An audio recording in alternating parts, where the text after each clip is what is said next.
중개사법. 자, 중개사법에서 중개할 수 있는 중개 대상물에 대해서 강의합니다. 자, 중개 대상물 범위는 중개 대상물은 당연히 공인중개사가 중개할 수 있는 대상물, 토지, 부동산이죠. 토지와 건축물, 토지와 건물은 기본적으로 공인중개사가 중개할 수 있는 대상입니다. 토지, 건축물, 그 밖에 토지의 정착물, 자, 무조건 부동산은 1차적으로 중개 대상물이 됩니다. 세 번째, 그 밖에 재산권과 물건이 있습니다. 자, 대통령으로 정하는 그 밖에 재산권도 중개할 수 있다 그랬죠. 그래서 부동산 중에 토지, 건물, 그 밖에 토지의 정착물, 또 대통령이 정하는 재산권 및 물건은 중개 대상물에 해당이 됩니다. 자, 다른 법률에 의해서 중개업을 할 수 있는 경우를 제외하고는 자, 중개업자의 종별에 관계없이 중개할 수 있는 대상물의 범위는 같습니다. 자, 여기서 종별이라는 단어가 나오죠. 자, 종별이란 뭐냐면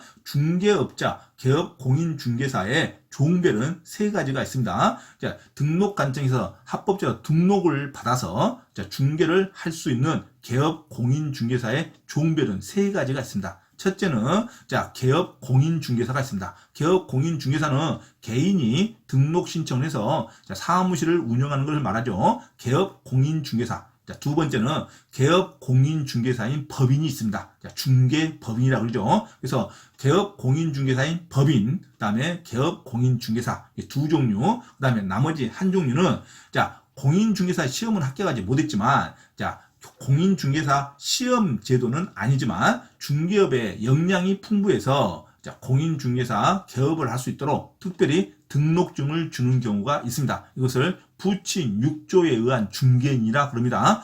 공인중개사는 아닙니다. 공인중개사 시험을 합격하지 않았어요. 하지만 경험이 풍부하기 때문에 중개업을 합법적으로 할 수 있게 등록증을 주는 경우가 있습니다. 이것을 부칙 6조인 중개인이라 그럽니다. 그래서 이 사람을 공인중개사가 아닌 개업 공인중개사라 그럽니다. 그래서 이 세 가지 종류가 있습니다. 자, 중개업 할 수 있는 자, 개업 공인중개사 종류는 세 가지가 있다. 종별로 첫째, 일반 개업 공인중개사, 두 번째, 개업 공인중개사인 법인, 세 번째, 공인중개사가 아닌 개업 공인중개사. 자, 공인중개사가 아닌 개업 공인중개사를 부칙 6조에 의한 중개인이라 그럽니다. 자, 이런 사람도 중개할 수 있는 대상물의 범위는 똑같습니다.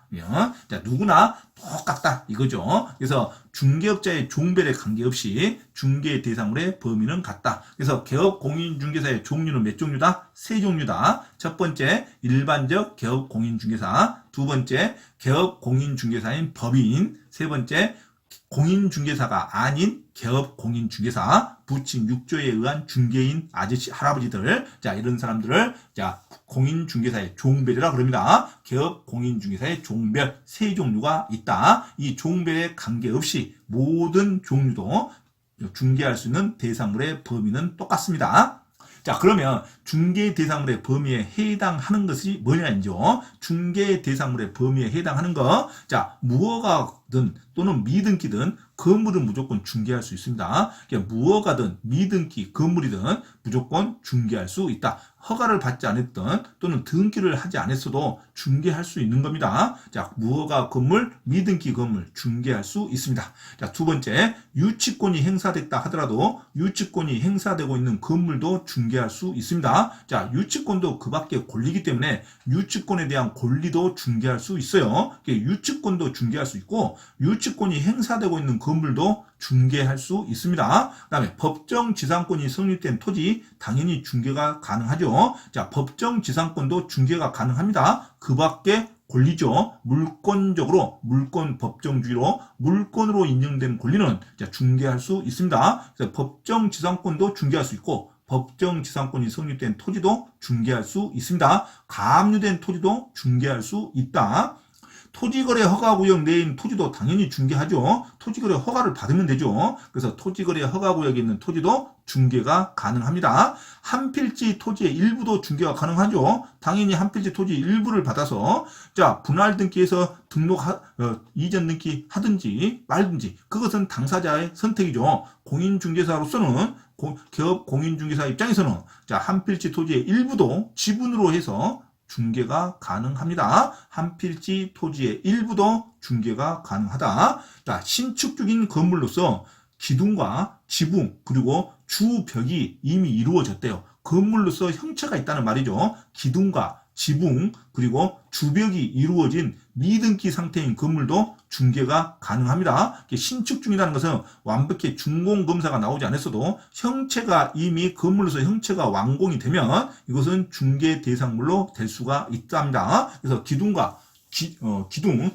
기둥과 지붕 그리고 주벽이 이루어진 미등기 상태의 건물도 중개가 가능합니다. 또 주택법에 따른 사업계획 승인을 얻어서 별도로 사업계획 승인이라는 단어가 나오죠. 사업계획 승인을 얻어서 건설 공급한 주택이 입주자로 선정된 주의가 있습니다. 원래 주의라는 것은 동호실이 확보가 되지 않았다는 걸 의미하는데 앞에 주택법에 따른 사업계획 승인을 별도로 얻어서 건설 공급한 주택의 입주자로 선정된 주인만큼은 중개 대상물에 해당한다는 판례가 나옵니다. 그래서 별도로 이 주의만큼은 별도로 암기를 해야 됩니다. 자, 주택법에 따른 사업계획 승인을 얻은 건설 공급한 주택의 입주자로 선정된 주의만큼은 중개 대상물이 가능합니다. 이건 입주권이라고 생각하면 됩니다. 동호실이 특정이 돼 있다는 걸로 내포되어 있습니다. 그래서 사업계획 승인을 얻어서 주택의 입주자로 선정된 주의만큼은 중개 대상물에 해당한다는 거 아주 중요합니다. 원칙상 앞에 말이 없이 일반적으로 입주권이라는 말은 입주자로 선정된 주의라는 말은 아직 동호수가 확정되지 않아서 중개할 수 없다고 해야 됩니다. 일반적인 주택의 입주자로 선정된 주의만 나오면 중개 대상물이 안 된다고 봐야 돼요. 하지만 그 앞에 사업계획 승인을 별도로 얻었다 이런 단어가 나오면 주의여도 동호실이 특정되어 있는 걸로 포함됩니다. 그래서 이 주의도 중개할 수 있다고 봐야 됩니다. 사업계획 승인을 얻은 입주자로 선정된 주의는 중개 대상물이 될 수 있다고 봐야 됩니다. 아주 어렵고 아주 중요합니다. 원칙상 그냥 입주자로 선정된 주의만 나오면 중개 대상물이 될 수 없다고 봐야 돼요. 자, 그 다음에 기존의 건축물뿐만 아니라 장차 건축될 특정이라는 단어가 나오면 특정이라는 말은 동호실이 특정됐다 이겁니다. 몇 동, 몇 호가 특정되면 중개할 수가 있죠. 그래서 특정된 건물, 그러면 중개 대상물이 됩니다. 특정이라는 단어가 나오면 중개할 수 있다고 가야 됩니다. 그래서 동호수가 특정되어 분양계약이 체결된 아파트의 분양권, 특정이라는 단어가 나오면 중개 대상물이 될 수 있다고 가야 돼요. 자, 토지에 부착된 수목의 집단으로서 소유권 보전 등기를 했답니다.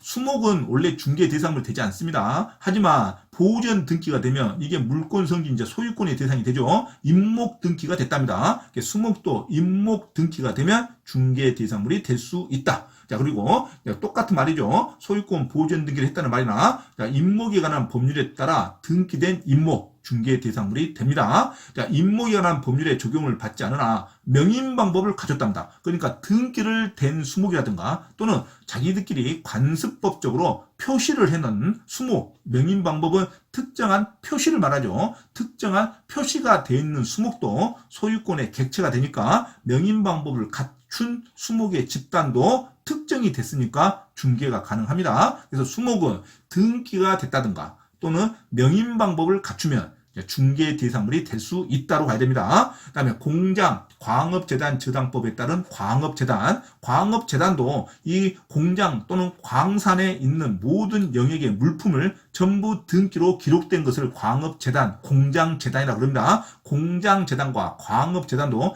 등기의 목록이 다 기재가 돼 있습니다. 그래서 등기에 기재가 돼 있기 때문에 중개할 수 있다고 합니다. 공장재단, 광업재단도 중개 대상물이 될 수 있다. 자, 사유 하천도 등기법에 등기가 가능합니다. 하천도 소유권 보전 등기, 소유권 이전 등기, 그다음에 담보 물권 설정도 가능합니다. 용익 물권만 될 수 없죠. 용익 물권, 지상권, 지역권, 전세권, 임차권 등기는 할 수 없지만 하천도 소유권 보전 등기, 소유권 이전 등기, 그 다음에 담보, 저당권 설정도 가능합니다. 그래서 하천도 등기가 가능하기 때문에 소유권 등기가 하기 때문에 중개 대상물이 될 수 있다로 갑니다. 자, 그래서 중개 대상물이 될 수 있는 거 무허가든 미등기든 건물, 유치권이 행사되고 있는 건물, 법정지상권이 성립되는 토지, 가압류된 토지 다 중개할 수 있습니다. 토지거래 허가구역에 있는 토지 중개할 수 있고 한필의 토지의 일부도 중개할 수가 있고 신축 중이지만 주벽과 기둥 그 다음에 지붕이 있을 때 주벽과 그 다음에 기둥 또 지붕이 이미 있을 때 미등기 된다 하더라도 이미 형태적으로 건물이 특정이 돼 있으면 중개할 수 있습니다. 자, 사업계획 승인을 별도로 얻어서 공급한 주택의 입주자로 선정된 주의만큼은 중개할 수 있습니다. 그리고 건물이 특정이 됐다. 특정이란 단어가 나오면 무조건 중개 대상물이 될 수 있습니다. 동호실이 특정된 분양계약이 체결된 아파트 분양권이든 특정된 입주권이든 장차 특정된 건물로 포함되든 특정이 됐다는 단어가 나오면 중개 대상물이 될 수 있습니다. 수목은 보호전 등기가 됐다든가 명인 방법을 갖추면 중개 대상물이 될 수 있습니다. 광업재단, 공장재단도 목록이 등기가 돼 있는 걸 말합니다. 그래서 목록이 모든 재산의 목록이 등기가 돼 있기 때문에 광업재단, 공장재단도 중개 대상물이 될 수 있다. 사유하천도 중개 대상물이 될 수 있습니다. 자, 근데 중개 대상물에 해당하지 않는 것이 있습니다. 중개 대상물에 해당하지 않는 것. 공용 폐지가 되지 아니한 행정재산인 토지. 자, 행정재산은 국가재산을 말합니다. 국가재산, 행정재산이 일반 재산으로 돼야 됩니다. 또는 잡종재산으로 돼야 돼요. 공용 폐지가 돼야 우리가 사인이 공매로 국유재산을 살 수가 있습니다. 아직까지 행정재산일 때는 국가 용도로 사용하기 때문에 중개가 될 수 없습니다. 공용 폐지가 되지 아니한 행정재산이라는 단어가 나오면 중개 대상물에 해당하지 않습니다. 행정재산인 토지는 중개할 수 없다. 자, 아파트에 대한 추첨 기일에 신청을 해서 당첨이 되면 아파트의 분양 예정자로 선정될 수 있는 주의만 나오는 입주권. 아파트 분양 예정자로 선정될 수 있는 주의만 나왔답니다. 동호수가 특정되지 않았어요. 분양 예정자로 선정될 수 있는 주의만 가리키는 입주권은 중개할 수 없습니다. 중개 대상물에 해당하지 않습니다.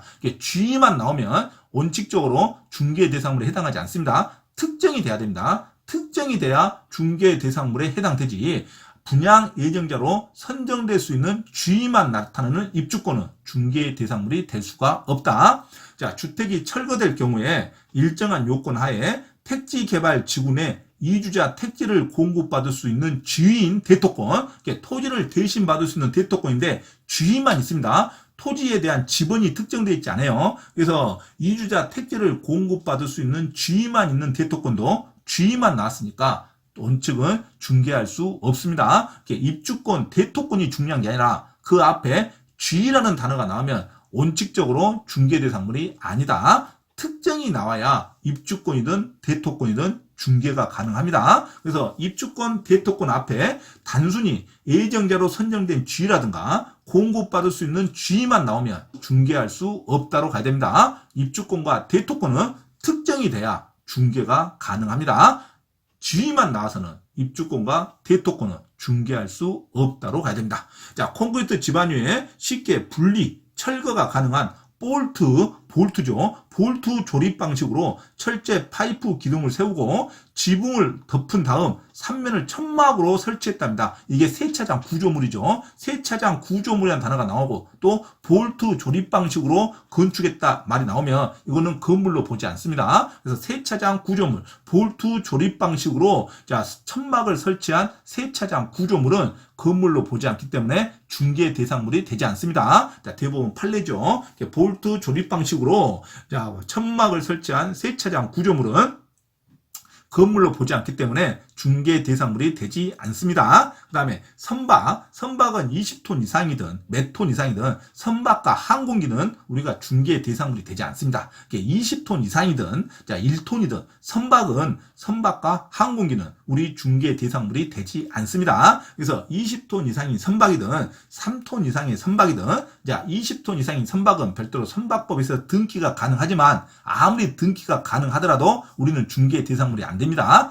선박, 항공기 나오면 어떠한 톤수 이상이어도 중개 대상물이 되지 않는다. 자, 20톤 이상의 선박이든 항공기는 우리 중개 대상물이 되지 않습니다. 자동차도 마찬가지죠. 자동차, 선박, 항공기는 중개 대상물이 되지 않습니다. 자, 영업용 건물의 영업시설, 비품, 어떤 물건, 유형물 이런 것은 중개 안 하는 거죠. 자, 책상, 의자 우리가 이거 중개 안 합니다. 그래서 영업시설물, 비품, 유형물은 건물 자체 안에 있는 비품 같은 거, 유형물, 시설물은 중개하지 않습니다. 건물 자체를 중개하는 거지. 그다음에 무형의 재산적 가치, 영업권 우리 중개 대상물이 아닙니다. 무형의 재산적 가치, 영업권도 중개 대상물이 아니다. 자, 거래처 신용, 점포 위치에 따른 영업상의 이점, 이게 영업권이죠. 신용, 무형의 재산적 가치, 비품, 영업시설, 요거는 중개하지 않습니다. 영업상의 노하우, 이것도 영업권이죠. 중개 대상이 아닙니다. 아직 채굴되지 않는 광물, 미채굴 광물, 광업권, 온천수, 이건 중개 안 하는 거죠. 지하자원은 우리가 중개하지 않습니다. 미채굴 광물, 광업권, 온천수, 이거 중개하지 않습니다. 하지만 광업재단과 그다음에 공장재단은 중개하죠. 하지만 단순한 광업권, 그다음 미채굴 광물, 금전 채권, 점유 자체, 이것은 중개 대상물이 아니다는 거죠. 자, 그래서 행정재산, 그다음에 단순한 지위만 나오는 입주권, 대토권, 그다음에 세차장 구조물, 선박, 항공기, 자동차, 영업상의 가치, 비품, 그다음에 영업상의 노하우, 영업권, 이런 것은 중개하지 않는다는 거. 자, 중개 대상이 되지 않는 것과 중개 대상이 되는 것 반드시 구별해서 숙지하셔야 됩니다. 이상으로 중개 대상물에 관한 강의를 마쳤습니다.